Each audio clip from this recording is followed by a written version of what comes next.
I was in a 10-year relationship. I was engaged for the last 2 years of it, and 2 weeks prior to the wedding, we broke everything off. Hey everyone, welcome back to my channel, and if you're new here, welcome. I'm so happy to have you. Make sure you like, comment, and subscribe so you don't miss out on more interesting discussions like this one. Today we're talking about something really important and why some women decide to call off their weddings. This is a huge decision, and I've put together clips of women sharing their reasons. After we watch the clips, I'll be sharing my thoughts on each one. So stay tuned until the end. So I'll play the clips and I'll see you on the other side. I was in a 10-year relationship. I was engaged for the last 2 years of it, and 2 weeks prior to the wedding, we broke everything off. It wasn't that I realized in those 2 weeks that we were incompatible, including lifestyle plus other issues. It was that it was a long time coming, and it took me a really long time to choose myself until I chose myself. I kept thinking and convincing myself that things would get better, that as time went on, he would change. And that's the thing that I learned, that people don't change for other people, they change for themselves. And I was dating him and being with him for his potential and what he could be, instead of just seeing who he was and who he was showing me right then and there. To give you guys a little background, we were college sweethearts, so we were growing together, and then it wasn't until we graduated college that we started living together that I saw more of who he was, that we started growing apart. And that's when the issues started coming up. And what I can say is that when you don't have peace of mind, that's how you know that it's your time to leave. And I ignored my intuition for a really long time until I didn't. Never ever settle. So I was engaged to another person before I met my husband, and I was around 28, and of course I thought I was going to turn into an ogre if I didn't get married before I was 30. And for some reason I just knew that this was not the person that I was supposed to be with. I knew that I was supposed to be with somebody else. And so I was on the phone with my mom one day. She's about to write me a check for $15,000 to put a deposit down on the venue. And I called her and I was like, look, I don't want to get married. I don't want to get married.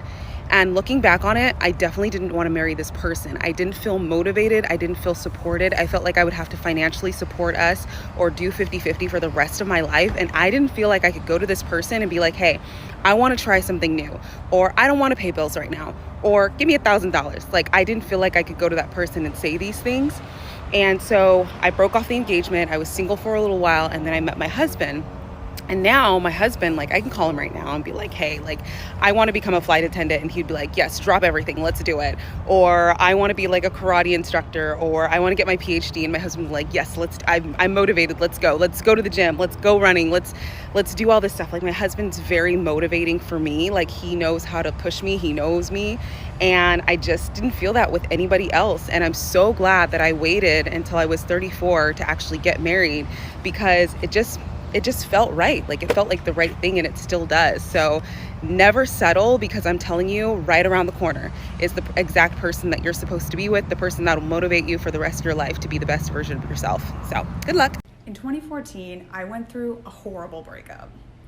I was engaged to be married, and I broke up with my fiance and called off our wedding. I felt really guilty about hurting my ex. For months, I drank too much, gained weight, and was just depressed. I was almost 30 and afraid of starting over. Around this time, my friend Amy asked to get a drink. It was less than a week before her wedding, and she told me she wasn't sure she should go through with it. She said she and her fiance fought all the time, and she worried that they wouldn't be happy. But on the other hand, she had bought a white gown, put down a deposit on an expensive wedding venue in New York, and his entire family had booked flights from Australia. She wondered if it would be easier to just get married and get a divorce later, rather than cancel the wedding at this point. So I had just broken off my engagement, and now my friend Amy was facing a very similar dilemma. She asked me whether I was glad I left my fiance and what I thought she should do. My breakup had been soul-destroying. I'd put it off as long as possible, hoping something in my feelings would just change. But ultimately, I couldn't vow to love someone forever if I thought it might be a lie. I told Amy I was glad I cut it off, and I thought she should do the same thing. I'll tell you what Amy decided to do in a second, but in the years since, I've researched why these breakup dilemmas are so hard. And one reason is what psychologists call a progression bias. It's a tendency to roll forward in romantic relationships regardless of red flags or doubts, like a train with no brakes just barreling down the tracks. There is major social and psychological pressure to be half of a couple and to just be married by a certain age, especially for women. So, Amy went through with her wedding. She had her honeymoon in Hawaii and she had a baby. Meanwhile, I went on endless, terrible online dates. I went to friends' weddings and baby showers alone. I felt like everyone was moving forward while I was being left behind. And then 6 years later, I met someone else and got engaged again.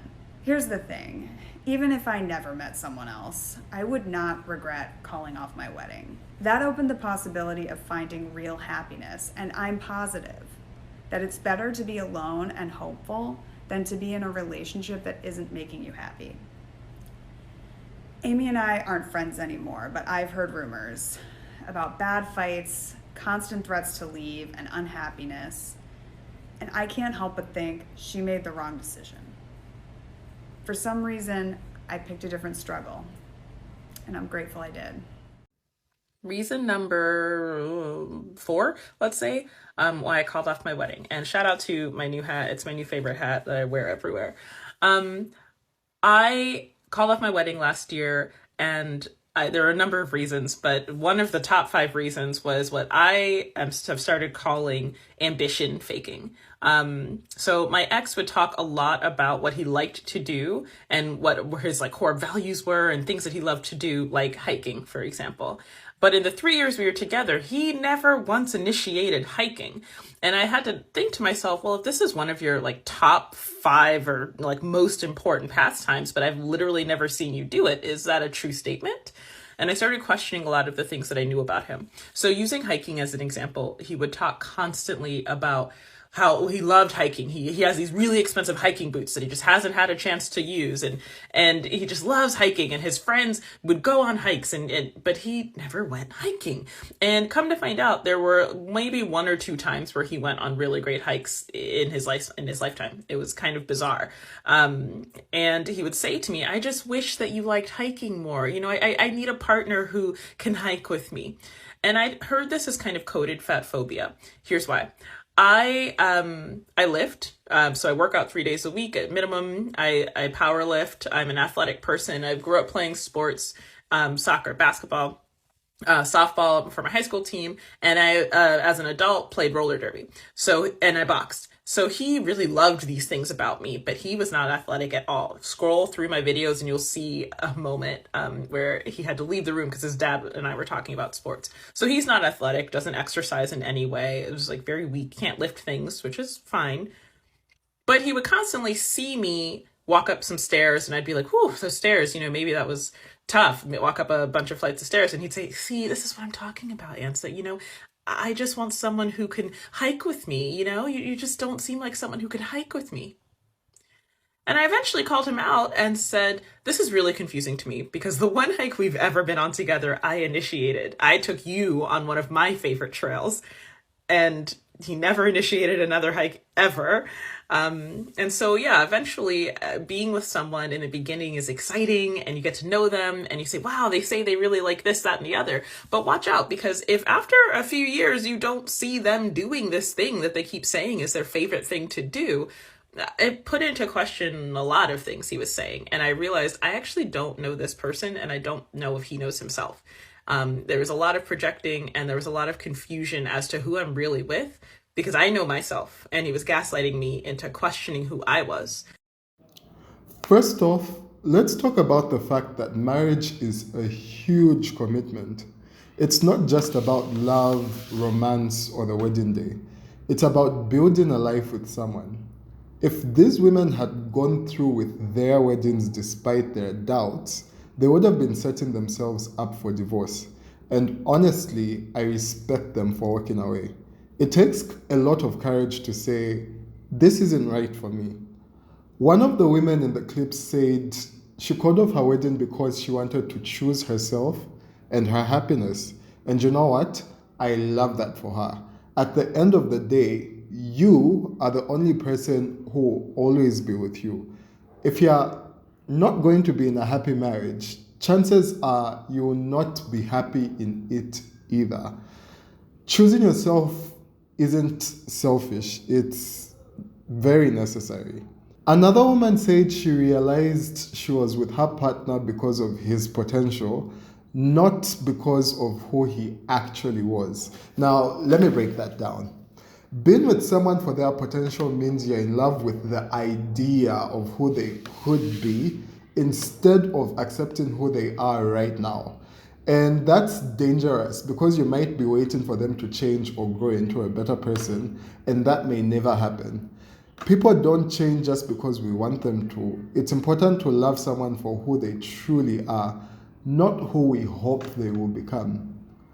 Another powerful reason one woman gave was when you don't have peace of mind, that is when it is time to leave. And that is so true. If you constantly feel anxious, uneasy, or unhappy in a relationship, that's a sign that something is off. Marriage should bring a sense of safety and stability, not stress and uncertainty. One woman said she called off her wedding because she did not feel supported or motivated. She also felt like she had to do 50-50 in the relationship. Now, let's talk about what that means. A 50-50 relationship is when both partners contribute equally. So that could be whether it's financially, emotionally, or in household responsibilities. Now, while this sounds fair, in reality, relationships are not always perfectly balanced. Sometimes one person needs more support and the other has to step up. So if a woman feels like she has to carry the relationship or like her partner isn't putting in real effort, then that's a very big problem. She also mentioned that she did not feel financially safe. Financial safety means knowing that even in tough times, your partner will be responsible with money and won't put you in a bad financial situation. Now, money problems are one of the biggest reasons for divorce. So, if she already saw red flags, it was smart to walk away. And then another woman said she couldn't vow to love someone forever if she felt like it would be a lie. And that is so real. If deep down you don't believe in a relationship, it's better to live before saying I do. She also said it's better to be alone and hopeful than to be in a relationship that does not make you happy. That is an important mindset because being single isn't a bad thing if it means keeping your peace and staying open to something better. And let me tell you the truth. The longest relationship that you're ever going to be in is the relationship with yourself. So it is best to make sure that you're happy and you're in a position where you're content and you know yourself so that if something comes up that you do not agree with, you can decide to either keep it or not. And clearly, she saw that her commitment to the marriage would break down who she was. And if she wasn't okay, she wasn't going to be okay in the marriage. Now, one woman mentioned being stuck in the progression bias. Now, this happens when people keep moving forward in a relationship just because they've already invested time and energy. So instead of asking yourself, do I still want this? Is this working for me? Am I actually happy with this person? You start to think of the idea that since you've already come this far, you might as well go through with it. So this is a very dangerous mindset because it makes people ignore red flags just to avoid wasting time. But staying in a bad relationship is never the right answer. Walking away is what actually saves time in the long run because if you stay in that relationship, you're going to divorce either way. And in another video, a woman talked about ambition faking. So this is when someone pretends to be ambitious and driven at the beginning of a relationship, but over time they show no real desire to improve or achieve anything. So they make big promises about their future, but their actions don't match their words. So in other words, their mouth writes checks that their body cannot cash. I don't know if that makes any sense. So this is a huge red flag, because in a long-term relationship, you want a partner who is actively working towards their goals, not just talking about them, especially if you're going to go into a marriage. She also mentioned that her partner was projecting a lot. Now, for those who may not understand what projection is, it basically happens when someone takes their own insecurities, their own mistakes, and their own bad behavior and blames them on their partner instead. So, for example, if they are the ones being dishonest, they might constantly accuse you of lying. This kind of behavior can really be toxic and emotionally exhausting. In another video, one woman said she realized she didn't actually know the person she was going to marry, and that he would often gaslight her. So, just like projection, gaslighting is a form of emotional manipulation where someone makes you doubt your own reality. So, for example, think of it this way. If you catch them lying and they say, "You're crazy, that never happened," even though you know they did it, that's gaslighting. So I'm sure most of you are checking your relationships right now, right? So it's a way of controlling and confusing someone to make them question their own thoughts and feelings. So no one should have to deal with that in a relationship, let alone a marriage. So, at the end of the day, calling off a wedding is a huge decision, but sometimes it's not the best one. Marriage should never feel like an obligation. It should be a choice made with confidence, excitement, not fear and doubt. Now, I want to hear from you. Do you think the reasons these women gave for calling off their weddings are valid? Let's talk about it in the comments. And if you have any other topics you'd like me to cover, let me know. Don't forget to like, comment, and subscribe, and I'll see you in the next one.